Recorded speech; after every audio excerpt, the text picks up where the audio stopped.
Assalamualaikum warahmatullahi wabarakatuh. Perkenalkan, kami dari kelompok 4 dengan tema analisis rasio yang beranggotakan saya sendiri, Aiku Sumawardani, yang kedua Rita Anis Hartanti, dan yang ketiga Novia Rahmadani W. Di sini kami akan menjelaskan tentang analisis. Dalam presentasi ini, analisis rasio terbagi 3. Yang pertama, analisis laporan keuangan, yang kedua analisis common size, dan yang ketiga analisis dew point. Di sini saya akan menjelaskan analisis laporan keuangan. Analisis laporan keuangan adalah suatu proses penelitian laporan keuangan beserta unsur-unsurnya yang bertujuan untuk mengevaluasi dan memprediksi keuangan perusahaan atau badan usaha dan juga mengevaluasi hasil-hasil yang telah dicapai perusahaan atau badan usaha pada masa lalu dan sekarang. Tujuan dari laporan keuangan adalah menyediakan informasi keuangan dari suatu badan usaha dari pihak-pihak yang berkepentingan. Pihak-pihak yang berkepentingan di sini yaitu pemilik usaha, manajer, investor, kreditor, dan pemerintah. Analisis laporan keuangan terdiri dari 4 bagian. Pertama, laporan neraca merupakan potret kondisi keuangan yang berisi aset, kewajiban atau liability, dan modal atau equity perusahaan pada periode tertentu. Kedua, laporan laba rugi berisi pencatatan aliran pendapatan dan biaya-biaya dalam periode tertentu, biasanya 1 tahun. Yang ketiga, laporan arus kas menggambarkan aliran kas masuk dan kas keluar pada periode tertentu. Yang keempat, laporan perubahan ekuitas menggambarkan peningkatan atau penurunan aktiva bersih atau kekayaan selama periode tertentu berdasarkan prinsip pengukuran yang dianut. Selanjutnya, ada beberapa hal yang perlu diperhatikan dalam analisis keuangan. Yang pertama, mengidentifikasi adanya tren-tren tertentu dalam laporan keuangan. Yang kedua, perbandingan dengan standar-standar tertentu. Yang ketiga, informasi sekitar aktivitas perusahaan. Yang terakhir, informasi lain yang bisa mendukung analisis. Selanjutnya saya akan menjelaskan analisis rasio. Definisi analisis rasio keuangan merupakan suatu metode analisis untuk mengetahui hubungan dari pos-pos tertentu dalam neraca atau laporan laba rugi secara individu atau kombinasi dari kedua laporan tersebut. Tujuan dari analisis rasio keuangan bertujuan untuk menilai efektivitas keputusan yang telah diambil oleh perusahaan dalam rangka menjalankan aktivitas usahanya. Selanjutnya akan dijelaskan oleh Saudari Rita. Baiklah, selanjutnya saya akan menjelaskan mengenai macam-macam analisis rasio. Analisis rasio sendiri terbagi menjadi 5, yaitu diantaranya yang pertama, rasio likuiditas, kedua, rasio solvabilitas, ketiga, rasio aktivitas, keempat, rasio profitabilitas, dan yang kelima yaitu rasio pasar. Nah, yang pertama yaitu rasio likuiditas.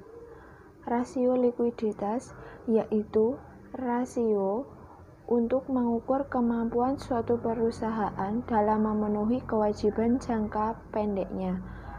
Rasio ini dapat meliputi rasio mengukur efisiensi penggunaan dari aktiva lancar. Rasio likuiditas ini dapat dicari menggunakan 3 rumus. Yang pertama yaitu rasio lancar.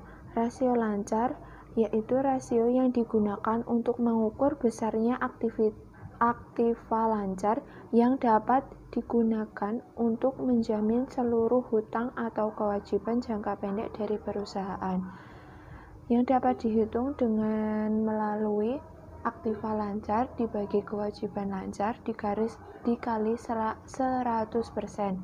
Nah, yang kedua yaitu rasio cepat. Rasio cepat digunakan untuk mengukur perusahaan dalam memenuhi kewajiban jangka pendeknya dengan menggunakan total aktiva lancar. Rumusnya yaitu aktiva lancar dikurangi persediaan dibagi kewajiban lancar kemudian dikali 100%. Yang ketiga yaitu rasio kas, merupakan rasio yang digunakan dalam mengukur besarnya uang kas yang ada dan dapat digunakan untuk membayar kewajiban jangka pendek perusahaan. Rumusnya yaitu kas atau setara kas dibagi kewajiban lancar dikali 100%. Selanjutnya yang kedua yaitu rasio solvabilitas. Nah, rasio solvabilitas ini yaitu suatu rasio yang digunakan untuk mengukur sejauh mana perusahaan yang dibiayakan dengan hutang. Rasio solvabilitas ini memiliki 3 rumus. Yang pertama yaitu debt to equity ratio atau DER, yang kedua debt to asset ratio atau DAR, dan yang ketiga yaitu total debt to asset ratio. Nah, yang pertama yaitu debt to equity ratio merupakan analisis rasio solvabilitas yang digunakan untuk mengukur seberapa besar kemampuan perusahaan dalam memenuhi kewajiban dengan menggunakan modalnya sendiri.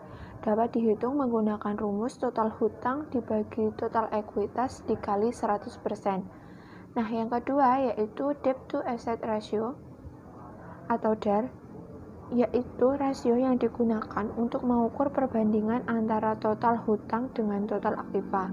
Rumusnya yaitu hutang jangka panjang dibagi total aset dikali 100%. Yang terakhir yaitu total debt to asset ratio yang dapat digunakan dengan rumus total hutang dibagi total aset dikali 100%. Selanjutnya yang ketiga yaitu rasio aktivitas. Nah, rasio aktivitas ini yaitu rasio yang digunakan untuk mengukur seberapa efektif perusahaan tersebut dalam menggunakan sumber dananya, yang dapat dihitung melalui 4 rumus. Yang pertama yaitu rata-rata umur piutang. Rumusnya yaitu piutang dibagi penjualan per 365. Kedua yaitu perputaran persediaan. Rumusnya yaitu HPP atau harga pokok penjualan dibagi persediaan. Ketiga, perputaran aktiva tetap.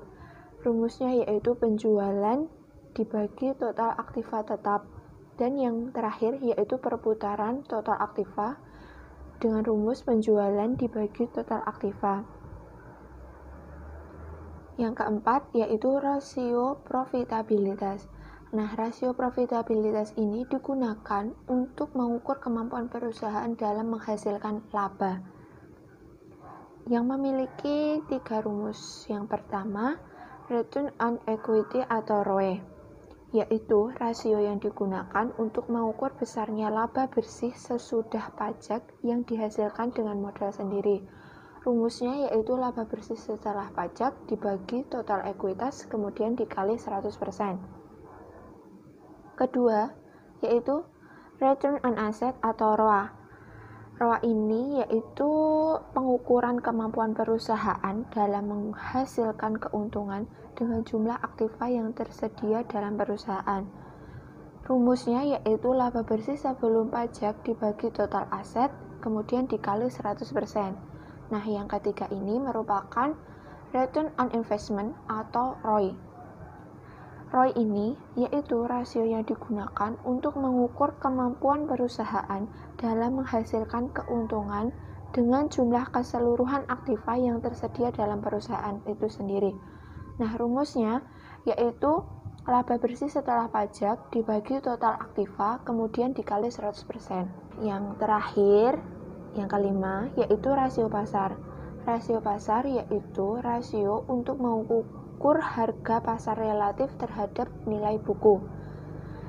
Rasio pasar ini memiliki 3 rumus, diantaranya yang pertama, PER atau Price Earning Ratio, yang kedua dividend yield, Dan yang ketiga, pembayaran dividen. Yang pertama yaitu price earning ratio, yaitu berfungsi untuk melihat harga saham terhadap pendapatannya. Selain itu, PER ini juga digunakan untuk melihat berapa jumlah uang yang rela dikeluarkan oleh investor untuk mendapatkan laba yang telah dilaporkan. Rumusnya yaitu harga pasar per lembar dibagi laba bersih per lembar. Yang kedua yaitu dividend yield. Dividend yield yaitu untuk menentukan nilai return yang akan diterima oleh investor. Nah, dividend yield ini dapat dihitung dengan rumus dividend yield per lembar dibagi harga pasar per lembar dikali 100%. Yang terakhir yaitu pembayaran dividen. Pembayaran dividen ini untuk melihat pembagian dividen kepada investor dan pembagian lain yang tidak dibagikan maka menjadi milik perusahaan sendiri. Rumusnya yaitu dividen per lembar dibagi laba bersih per lembar dikali 100%. Selanjutnya adalah analisis common size.